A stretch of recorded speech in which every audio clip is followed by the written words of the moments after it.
If you're new to the channel, my name's Erwin, and you're watching Three Wheels in a Block, where we bring back old vehicles to life, or what we like to say is we get back what time has taken away. So starting off this video series with this Dodge pickup truck you see here before you. This is a one-owner truck. The original owner dropped this off to me after he had somebody spray the cab of the truck, and he was not really happy with the way it turned out, so he himself went and welded these bedsides on and then brought me the rest of the truck and told me he wanted it to look like it was new. So that's what we're going to do. So there is a video that came out before this, just an intro of the truck. Now I'm going to walk through the process, or my thought process on what I'm going to do, kind of in which form and fashion, just to give you guys an idea. So as this video series develops, you have an idea what's going on. If you look closely, you can see there are marks all over the truck. Like there's one there, there's a marker on the hood. And this is just to give me an idea of what is going on where. Anywhere where there's a circle, there's a small paint imperfection like a chip. Larger circles indicate a bigger area, like there's some bubbling here on the hood. And where there are X's are all dents. Where you see a squiggly line is where the bodywork is wavy. So as the light moves across the hood of the truck, you can see there is a ripple right where that squiggly line's at. And over here, you can see there's a dent there inside that circle. I'm sorry, some imperfections in that circle. It's a large dent. And then where the X's are at, those are dents there. You can see the light start to bend right in that area. So that lets me know what's going on. Now, there's a couple ways you can do this. What I'm going to do this time is I'm going to take all these areas where there is a spot that's a dent or a large imperfection, and I'm going to take those down before I take the rest of the truck down with 400. So probably take this truck down with 220 or 400. The body is not terribly bad on the cab itself, so I don't have to get real aggressive with it. The paint that's on here is only one coat of paint. It's not very thick. In fact, it's transparent in some areas, so we're going to take all that back down when we do our respray. Initially, I plan on just fixing these little dented areas and going back and spraying over the orange, since orange is really transparent, so we get a nice color. But I'm going to end up, because of the amount of body work it's going to take, so this fender could probably just use a couple dents fixed and a respray. Probably the same thing with the door, but this hood, because of the ripple effect back there and some of these larger dents, by the time you body work those out, you may as well just strip the whole hood and paint it. So when I say strip, I'll say prep the whole hood. I think the top of the cab's okay. I hadn't looked at it in detail. I'll walk around here to the passenger side. This fender is pretty decent. There's quite a bit of trash in the paint, which you can see there. Just kind of looking down the side. Aside from the orange peel, there's quite a bit of trash, and I don't know if that's solvent pop. It looks like there may be some solvent pop in there. So that's one reason I kind of changed my idea from just scuffing and reshooting the truck to probably taking it down pretty extensively, because if it's solvent pop and it's in the base, then you really got to get that down. So it's kind of what's going on there. My plan is to take it down as far as the cab all the way down, and we will use sealer, and then, or we'll do the body work, use sealer, and then we'll paint it back up. Now, as far as the bed's concerned, you can see the bed sides on the inside, like I mentioned, been replaced. And I've got some work to do across this body line here and across the body line on the face of the truck in both areas. This side's a little bit rough. It's not too bad. Pretty decent. I've got to do some hammer work up here because the metal's a little bit high in this area. So I'm going to come through. I'll take a body hammer and hammer this down. Let's see. Back here is pretty decent. I'll be reworking the tailgate, which I think this tailgate's pretty good for an old tailgate. It's got some dented areas in it. My understanding, I'm not a Dodge aficionado, but my understanding is these parts for the Dodge trucks are a little bit harder to come by and not as much reproduction stuff done for these, so you're kind of working with what you can find. Let's see. So there's a dent here. I'll work on getting that one out. And these little small dents. This truck was used for construction for years, so that's where a lot of these dents and dings came from. As I mentioned, one owner. See, there's a little bit of a dip here I'm going to take out. Got some welding to finish up along the top here. You can kind of see where there's some penetration into the bed, but not into the bedside where it was added in. So we'll go through and grind this down and re-weld this across the top to make sure we have good penetration all the way along through there. And then I'll pull this out. As you can see, there's a dip right down the side of the truck that we'll need to pull out so we don't have to fill it up with filler.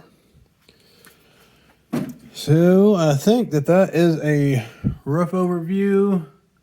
Yeah, the top of the cab does not look too bad. There's a little dent there I just saw, but not too bad. Not too bad at all.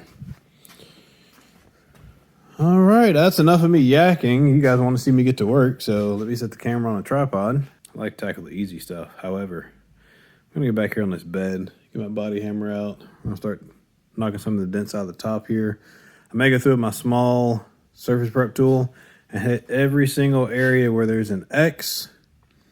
Probably hit those with some 80 grit. Go ahead and knock those down. Then I'll come around the outside of these areas.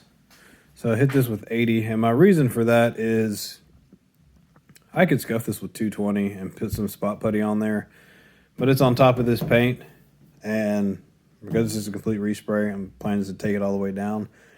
Now, taking the areas that are dented down first and then doing a scuff lets me keep my areas without having to go through and fill 2K prime block sand. So it actually saves about 2 steps, and it can save several hours of work if you do it this way. So that's why I'm doing it that way. If you're curious, I got a lot of taping to do when it comes to paint, but for now, let's just go ahead and start throwing some dust.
Went ahead and added some fiberglass back there at the back where the owner had already started with the bed sides and started fiberglass process. So we just brought that up just a little bit more.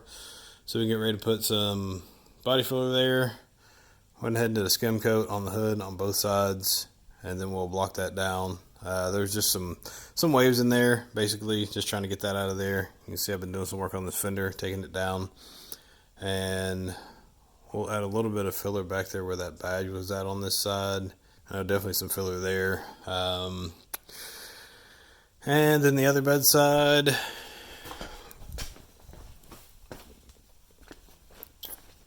we got a little fiberglass. This side wasn't near as bad as the other. Just some small areas up there at the very top of the back and up here on the front. So we'll wait for this to harden up, sand this down, then we'll put some filler over the fiberglass. Got a little bit of cleanup to do on the top of these bed rails, and then that'll be ready to get some filler there. I've not done anything on the passenger side. You can see my exits here. I still have to take care of some dents on the fender and the door. But we are making progress. That will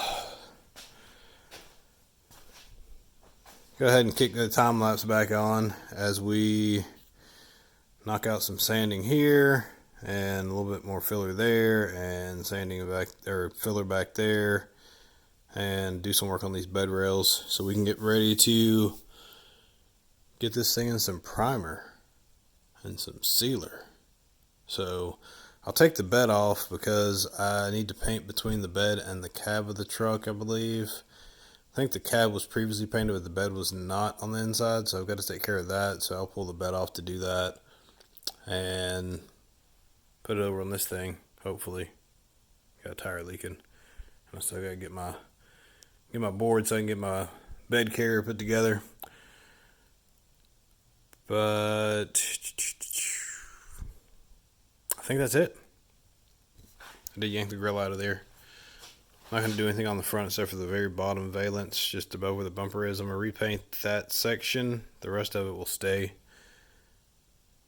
My reason for repainting this is it's when you get in here close, you can see the little, I don't know, fisheye or non-finished sanding. Not sure what happened there, but we're going to clean that up. I did make an adjustment on the hood. I'm going to have to extend this fender just a little bit because my body line looks really good until you get right down here. And upon further inspection, it looked like this fender was hit at some time, and they straightened it out. But to straighten it out, they cut the inside of the fender out. This side looks good here. You can see mine's pretty decent, about as good as they're going to get. There's a hump right here where the stamping was done at that I could hammer it back. That's why that line looks like it's in a little bit. And straighten that line out. But, you know, considering this is an 80 model truck, it's not bad. Not bad at all. These things were really stamped out for production so they could get them sold. Not so they could be show trucks. But we're going to straighten up the body lines the best we can. And we had a bedside that was welded in. And there's a transition between the two where there's a little bit of a ridge that's a little bit higher than the rest of the bed. But it's not just the bed side, it's actually the top of the bed where everything was welded. So we're going to take our body hammer and work this down because there's a little bit of a hump in here or a peak. Then after we work it down, we'll strip the rest of this filler off and go back and see how much more tapping and adjustment we have to do. Got a body hammer here, just a standard issue. You can get it at Harbor Freight, Walmart, Northern Tool, Eastwood, your local body parts store, auto body store, O'Reilly's, Napa, Advanced, Western Auto if they still exist, Parts Pro, Pep Boys, you know, they all have these.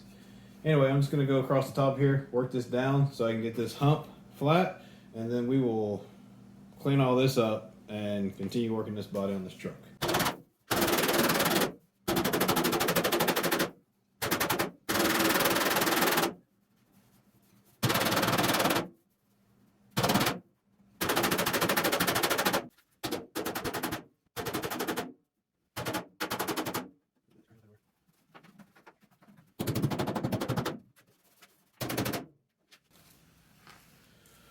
Alright, well, we got this knocked down, and I'm going to have to go through and re-weld.